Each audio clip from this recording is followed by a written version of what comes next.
Instead of value engineering, we're engineering value.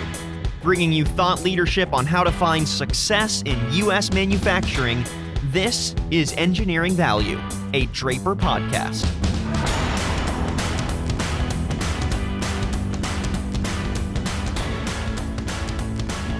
Welcome to Engineering Value. I'm your host, Sean Heath. Innovation is a tricky thing. It inevitably creates a cascade effect. Everything is connected within each new innovation. If you were to design a new, more powerful engine for an automobile, you're probably also going to have to beef up the transmission, which means you're probably going to want to have some better tires. There are so many different iterations of improvements that have to come along with the next big thing. Well, my guest on the podcast today not only is responsible for coming up with the next big thing, but he also has to think about all of the repercussions that come along with his mad scientist routine. I am, of course, talking about the Director of Product Management for AV Structures and Solutions with Draper, Grant Wylie. Hi, Grant. How are you today? I'm doing great, Sean. How are you? I'm doing quite well. Is mad scientist, is that accurate? Well, I think from my wife's standpoint, probably so. We do get into some pretty crazy ideas at times, so yeah, I guess maybe a little bit. I want to start off and talk about gravity. Good thing or just a challenge? You pulled actually the word right out of my mouth. I was going to say it's a challenge. Gravity is the thing we're always fighting against. It's a good thing because it keeps us secured to the ground, but with that, everything that we try to install or build onto walls or ceilings or anywhere else, we're always fighting gravity to make sure that the component or item stays put. Now, there's always a constant move within the industry to make things more powerful, higher resolution, clearer, bigger, stronger. With new components, you want faster processing, blacker blacks. But the weight seems to be the one constant move forward. We're always trying to make things lighter. As displays become lighter, how does that change your approach when you're designing new mount styles? Well, it does make it a little bit easier. It allows the mount to be more of a minimalist component in the system, but it will never diminish its value. It will always be there as an item that's needed. We have some of our partners are actually utilizing carbon fiber today, but they still come back to us because it's not so much how much weight we're holding in those applications as it is solving the actual problem that they have with connecting the product to a wall or to a ceiling or a variable surface of some kind. So a lot of times we can take the weight out of the equation as the product gets lighter and lighter. It's still there. Well, I guess mostly in the seismic aspect, inertia is the big thing. So, I would like to point out that you mentioned the word seismic. To me, that sounds like a very big topic, a very big concept. And by big, I mean in actual physical size. Draper deals from the smallest possible wall mount that you could consider to some really complicated and pretty challenging projects. Can you share a monster project with me? Recently, we've done a quite a large project at the University of Southern Florida, and in that, the actual display had several constraints. The biggest constraint was that the display has to be serviced from the backside of the display. And in that, we only had 16 inches of depth of the overall display could reside in. And it is also a 2-story tall display. So we had to come up with means to be able to move that display out away from the wall. Now there's where gravity comes into play, because now we have weight that has to be transferred from a position that's 16 inches from a wall out to 60 inches from the wall. And well, how do you do that? Because now you're transferring a large moment of weight across a distance and changing how that weight is applied to the wall. So, Grant, is your scientific calculator one of your most trusted tools? Actually, I rely upon our engineering team to do that for me. As product manager, my role is really focused around managing what our products are, who we're selling them to, how we sell them to our customers, really identifying what our customers are looking for on a daily basis and how we tie what we do into what they need. I'll take that information and relay it through to our engineers with suggestions and ideas on how to create a solution for our customers. But at the end of the day, I really rely upon the highly skilled technical engineers that we have on staff to be able to do all the proper calculations for anything we're doing, whether it's for seismic calculations or wind load calculations or just general transfers of weight.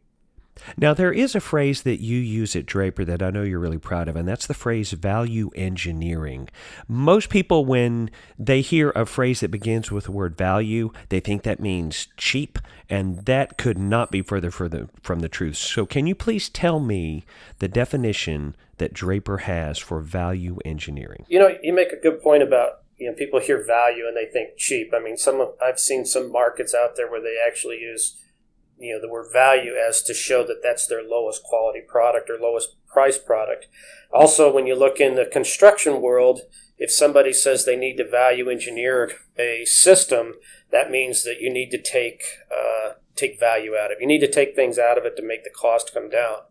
So the way we look at it, though, is value engineering is basically you get what you pay for. So we actually set out to reduce the manufacturing costs, reduce the setup time, reduce these different items, but we don't want to take away the actual feature set of the product. So when we're doing value engineering, we're actually looking at how do we make a product better, faster, stronger, but also maintain the same price point or cost point for our end users.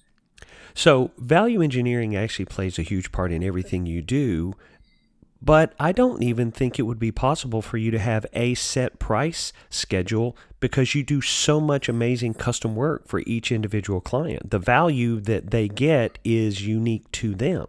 It is unique to them, but what we try to do is we try to utilize those same solutions or systems from customer to customer, product to product, from solution to solution.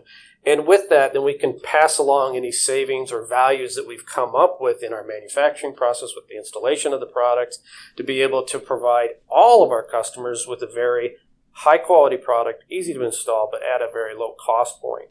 Because you are always thinking about your current products and what the next evolution of those products is going to be, can we talk about the next big thing that you have on your roadmap? You bet. One of the things that we've set out to do is, so we initially got into the LED and LCD structure business and really focusing on that commercial aspect, or not commercial, but the custom aspect, and how can we solve those challenges of installing these products in all kinds of various ways. So every time you do that, every single time you do a project, it's always different. Every aspect of it's different.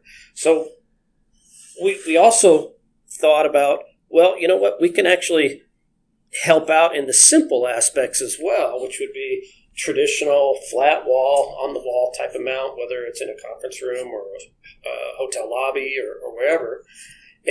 But how do we make it so that that's a very easy product? Everything from the ordering process to the shipping of it to the installation of it, and then maintenance of it in the future.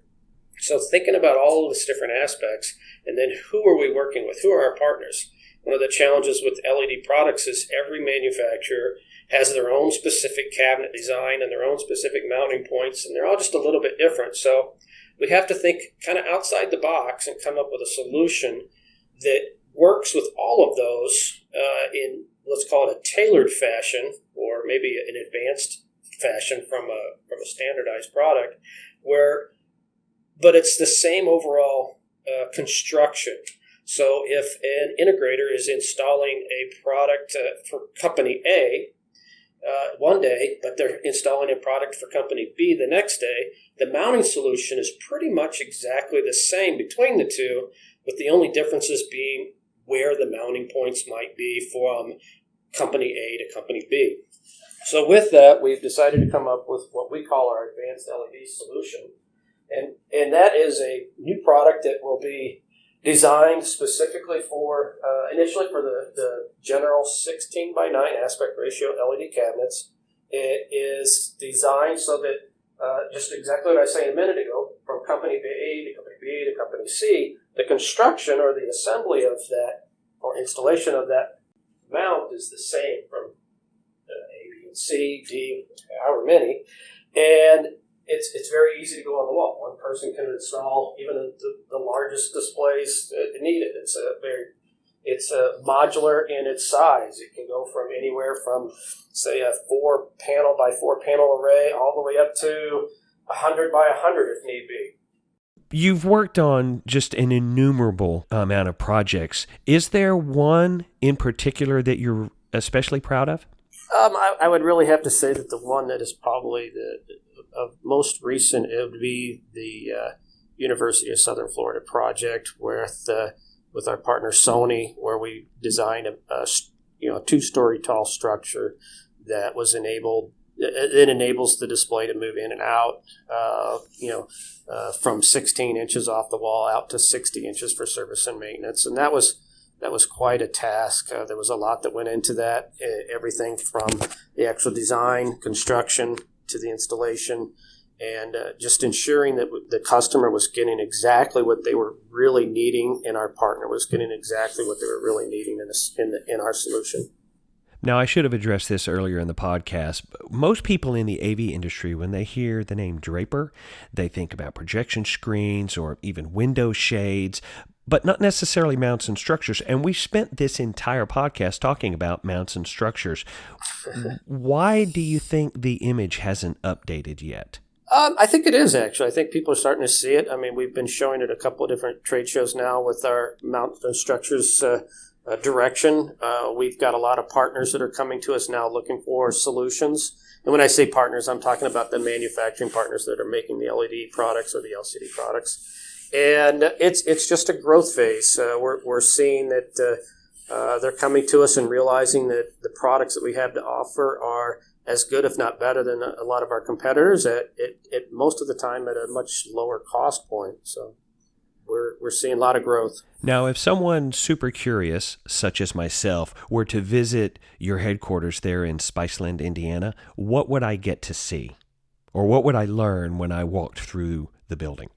Well, actually, we do that quite often. We call it the Draper experience, oddly enough. And here at Draper, just about everything that we do is manufactured in-house in Spiceland. So it's a very, very small town. I think the population of the town is about 700 people, but I believe Draper employs quite a few more than that. And so we bring in people from all around the neighboring towns. Most of the manufacturing facility is probably, or I'm going to say the manufacturing facility, looking at a map, is bigger than the entire town, comprised of 9 different buildings that are all interconnected together.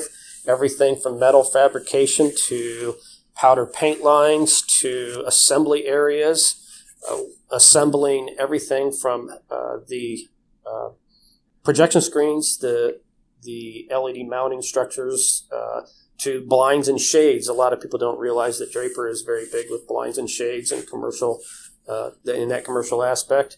So all of that put together makes for a very cohesive manufacturing center with a lot going on.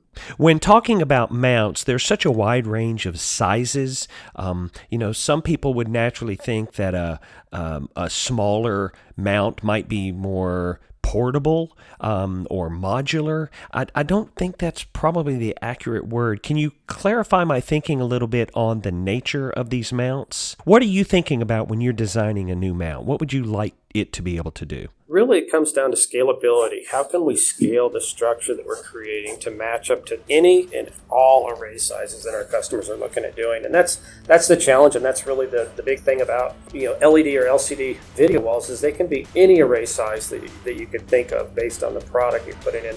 So having a mounting structure that's easily scalable behind that is really key. Well, today, my extremely interesting guest has been Grant Wylie, the Director of Product Management for AV Structures and Solutions with Draper. Grant, thank you so much for taking the time today. I really have enjoyed this.